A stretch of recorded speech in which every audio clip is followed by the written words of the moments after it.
Friends అందరికీ నమస్కారం అండి. ఈ వంట నూనెను అసలు వాడొద్దు అంటూ లేటెస్ట్ అప్డేట్ అయితే రావడం జరిగిందండి. వివరాలన్నీ కూడా వీడియోలో తెలుసుకుందాం. కారణాలు ఏంటి?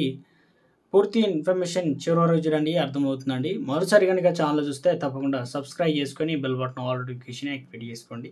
చూస్తున్న ప్రతి ఒక్కరు కూడా లైక్ చేసి మిత్రులందరికీ వీడియోని షేర్ చేయండి. ప్రతి వంటకు నూనె అనేది తప్పనిసరి ఫుడ్ తయారడానికి.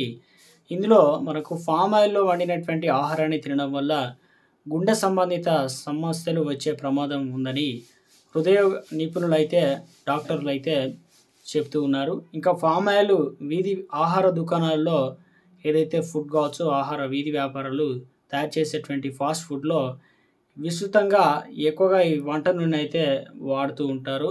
అంతేకాకుండా బేకరీల్లో తయారు చేసే కేకుల్లో కూడా ఈ ఫామ్ ఆయిల్‌నైతే వాడతారని మనకు తెలుసుకోవాలి. అందుకే మనం తినే ఆహారాలు మనకు తెలియకుండానే ఈ ఆహార పదార్థాన్ని కలుపుతాం. దీన్ని ఇలాగే తింటే గుండెలోని ధమనులు మూసుకుపోతాయని వైద్యులైతే హెచ్చరిస్తున్నారు. కళాశాల మరియు పాఠశాల క్యాంటీన్‌లలో తయారు చేసేటువంటి బోండా, వడ, న్యూడిల్స్ వంటి ఆహార పదార్థాలు ఫామ్ ఆయిల్ ఎక్కువగా ఉపయోగించబడుతుంది. ఫామ్ ఆయిల్‌లో 50% కొవ్వు అయితే ఉంటుంది. ఇవి తక్కువ సాంద్రత కలిగిన లిప్రో అనగా లిపోప్రోటీన్లను అనేది చెడు కొలెస్ట్రాల్, అంతేకాదు ఈ చెడు కొలెస్ట్రాల్ కొవ్వు ట్రైగ్లిజరిడ్ పెంచుతుందనమాట. దీనివల్ల గుండె పోటు వచ్చే అవకాశం కూడా ఉంది.